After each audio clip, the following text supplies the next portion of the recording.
suka sastranya memang di situ kita bisa mencurahkan, mengekspresikan apa yang ada di dalam pikiran kita, di benak kita lah, ataupun di hati kita. Jadi kita ekspresikan lewat tulisan ataupun lewat karya-karya yang kita buat. Nggak menduga bahwa kamu bisa mengekspresikan seperti yang kamu bacakan tadi. Luar biasa. Aki kagum.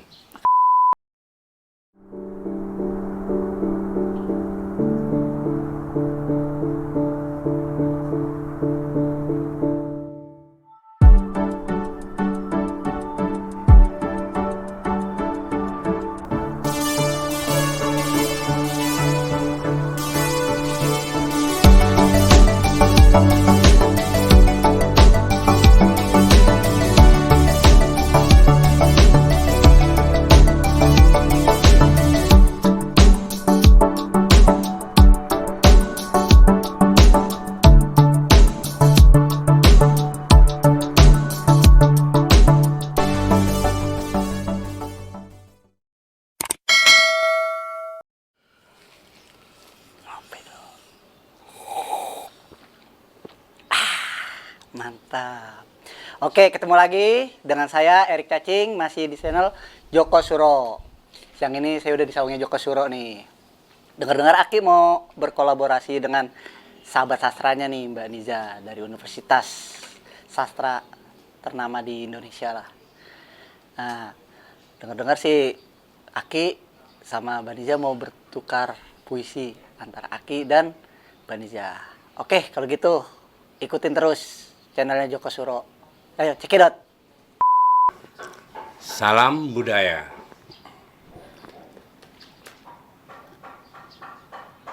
Hari ini Aki akan kolaborasi dengan Mbak Diza yang sebagai penggiat puisi. Kebetulan dia juga dari salah satu fakultas sastra ternama di Indonesia. Nah, kebetulan Aki udah bersama dengan Mbak Diza. Mbak Diza, apa kabarnya? Baik, Pak. Baik. Boleh bercerita sedikit tentang bagaimana Mbak Diza menyukai akan sastra? Coba cerita sedikit saja.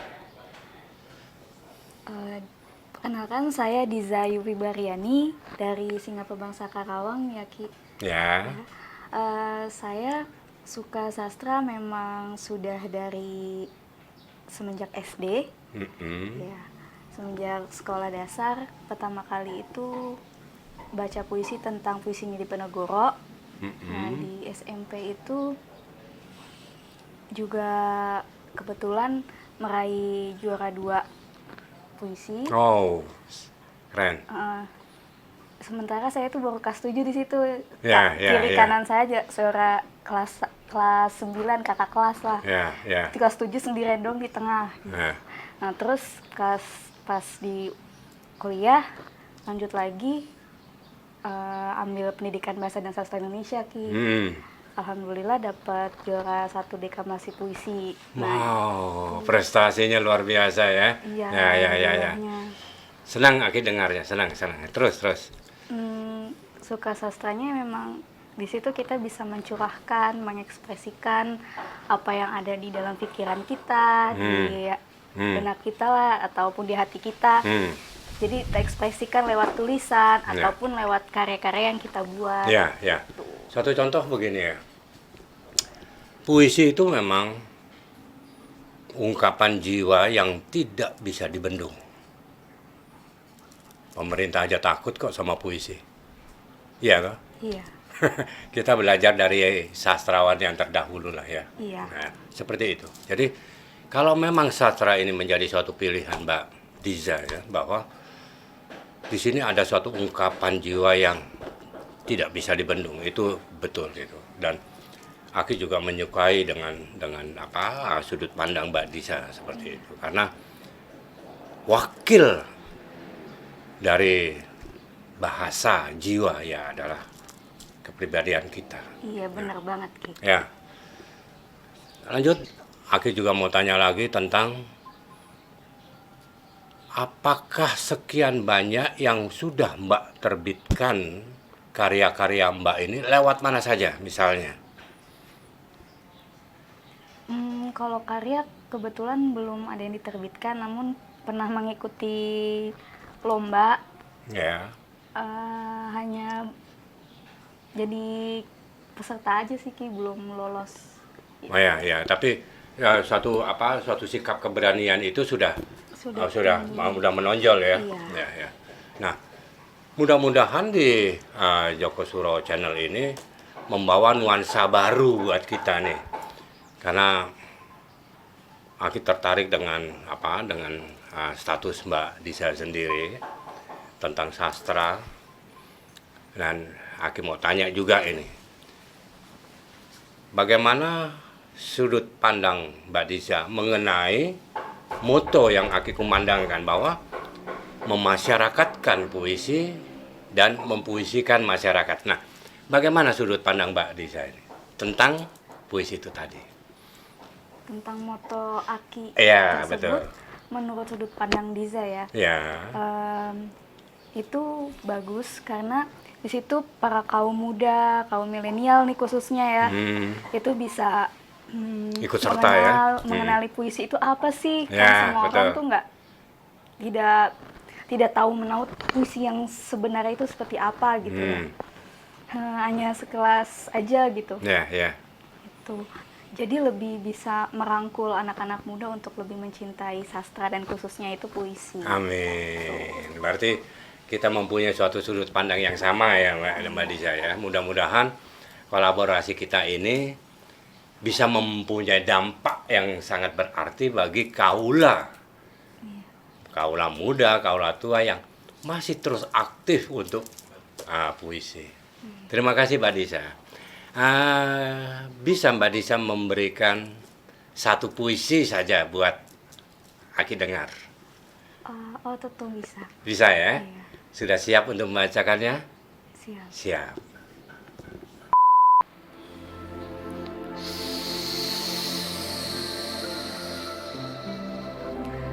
Dia seperti Medusa,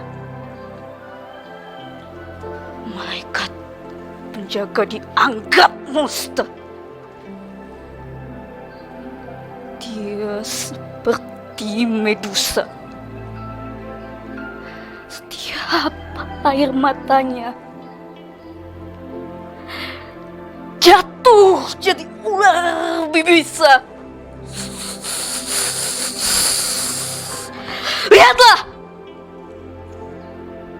Tapi jangan kau lihat matanya jika itu terjadi.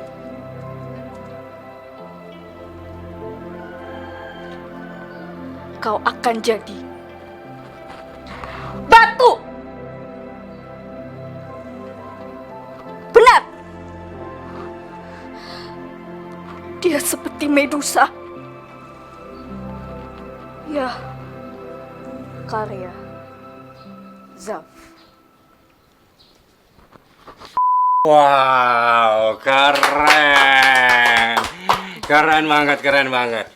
Nggak menduga bahwa kamu bisa mengekspresikan seperti yang kamu bacakan tadi. Luar biasa. Aki kagum. Makasih. Kagum sekali karena bukan saja kamu bisa membawakan dengan ekspresi kamu, tapi kamu juga bisa menjiwai ke arah mana ini isi puisi. Bagus sekali. Aki suka. Makasih, Ki. Ada yang kamu mau tanyakan sama Aki?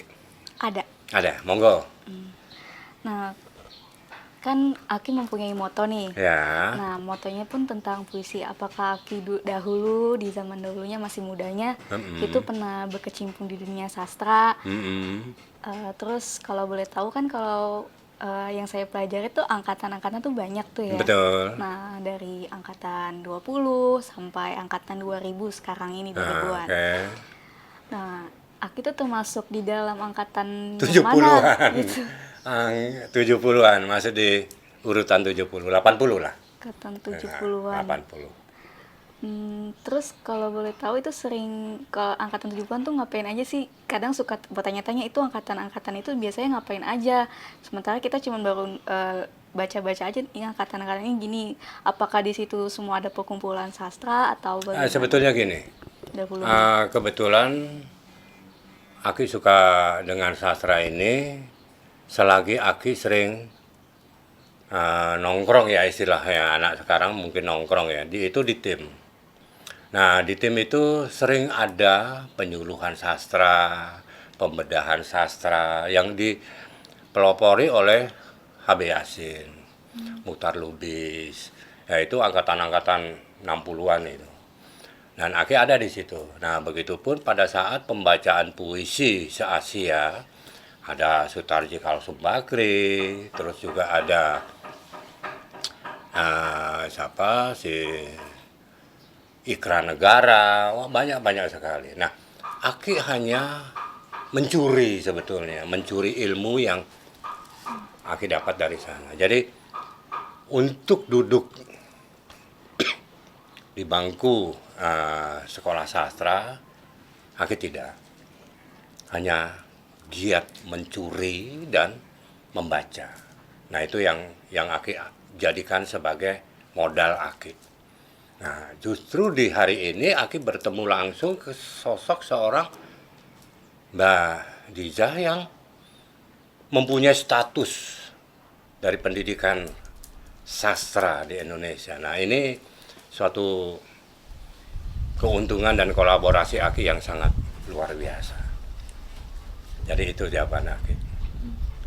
Jadi Aki menggalang ini berdasarkan imajinasi Aki bahwa ternyata puisi ini harus diselamatkan, harus diabadikan, karena dengan puisi kita bisa menerjang kemana-mana dengan ungkapan jiwa kita. Nah, setelah tahu Aki memang berkecimpung dari dulu di sastra, nongkrong-nongkrong bareng sama sastrawan yang lain juga. Nah, Diza jadi penasaran nih Ki. Oke. Ya, Aki tuh gimana sih cara baca puisinya? Terus pasti Aki punya karya-karya kan? Bisa, pengen deh. ya. Coba Ya. bacain puisi ya Ki. Boleh. Yuk, kita lihat. Aki bacain puisinya ya, yang berjudul Hilang Sebuah Kepercayaan. Nah, itu menceritakan seperti beberapa kasus yang terjadi ya di Indonesia tentang khususnya korupsi. Jadi kenapa korupsi ini sampai sekarang kok dilestarikan? Itu yang Aki kritisi. Yang harusnya kan dipenggal. Hilang sebuah kepercayaan. Gurauan para pedagang. Masih ingatkan? Tanya seorang pedagang asongan pada sesama pedagang. Serupa dengan kita, sama-sama pedagang. Terdiam sejenak. Hanya bedanya mereka pedagang kasus, berkelompok banyak orang. Siapa saja? Tanya pedagang lainnya. Tak ada jawab. Hanya lambaian dan beranjak pergi.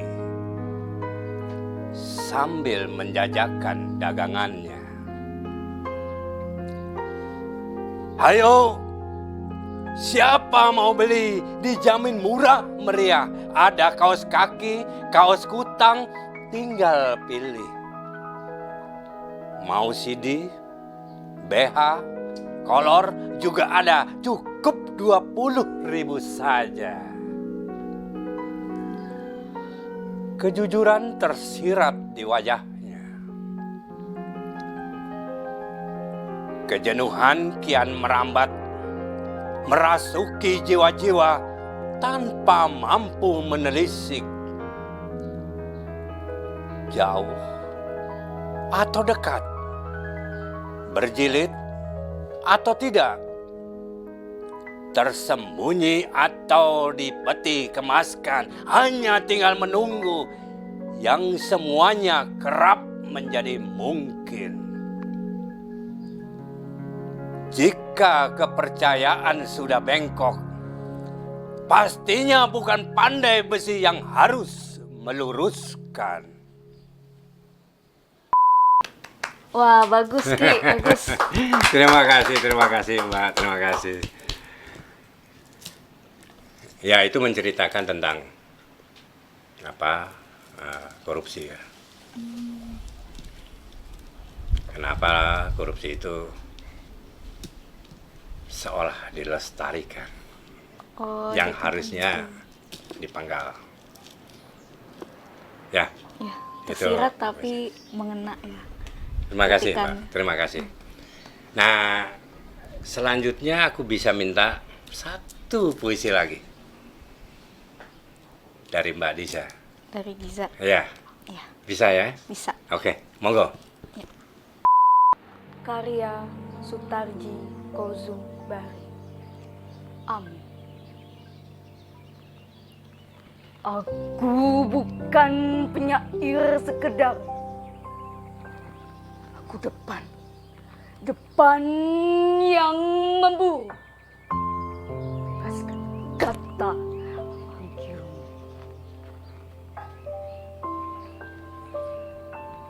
Pot,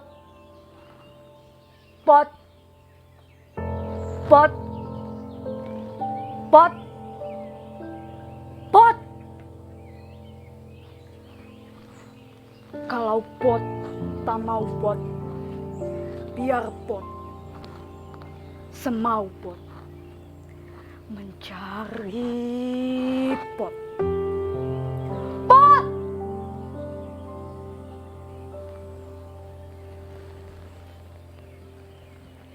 Hei! Kau dengar mantraku? Kau dengar kucing memanggilmu? Pot!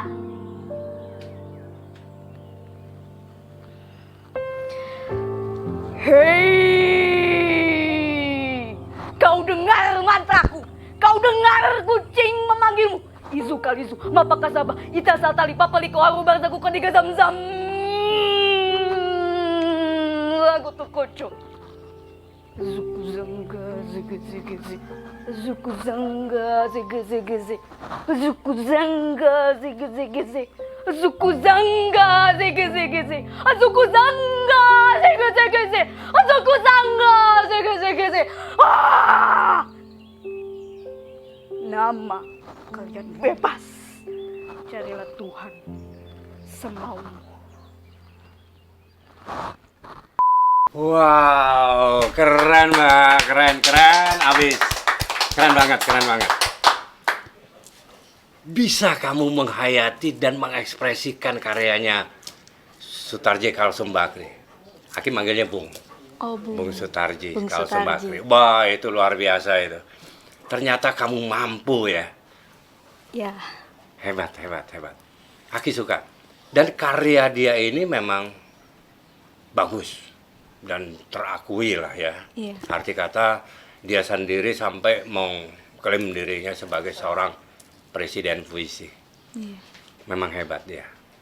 Dan kalau kamu punya ketertarikan untuk membacakan karyanya Bung Sutarji Kalsum Bakri, tidak keliru. Keren banget.